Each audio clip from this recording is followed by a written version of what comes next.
Sir ಇವಾಗ ಒಂದು ಅರ್ಥ ಮಾಡ್ಕೊಳ್ಳಿ, ನಾವು ಅವ್ರಿಗೆ ಬುದ್ಧಿ ಹೇಳೋಷ್ಟು ದೊಡ್ಡವರಲ್ಲ ಸರ್. ನಾವೆಲ್ಲ ಸಾಮಾನ್ಯ ವ್ಯಕ್ತಿಗಳು.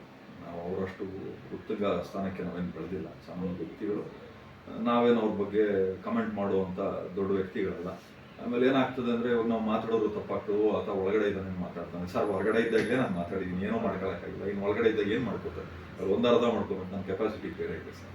ಆತನಿಗೆ ಗೊತ್ತಿದೆ ನನ್ನ ಕೆಪಾಸಿಟಿ ಏನು ಅಂತ. ಆಮೇಲೆ ನನ್ನ ಕೆಣದ್ದವ್ರಿಗೆ ನನ್ನ ಕೆಪಾಸಿಟಿ ಏನು, ನನ್ನ ಶಕ್ತಿ ಏನು ಅನ್ನೋದು ಗೊತ್ತಿದೆ. ಅವತ್ತು ಅಷ್ಟು ಅರ್ಥ ಮಾಡ್ಕೊಳ್ಳಿ. ನಾವು ದೇವ್ರಿಗೂ ಕೈ ಮುಗಿತೀವಿ, ದೇವ್ರಿಗೆ ನಮ್ಮ ಮನಸ್ಸಲ್ಲಿರೋದನ್ನು ಹೇಳ್ಕೊತೀವಿ.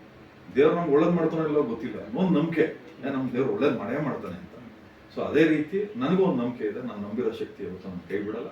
ನನ್ನ ಧರ್ಮ ಯಾವತ್ತೂ ನನ್ನ ಕೈ ಬಿಡಲ್ಲ.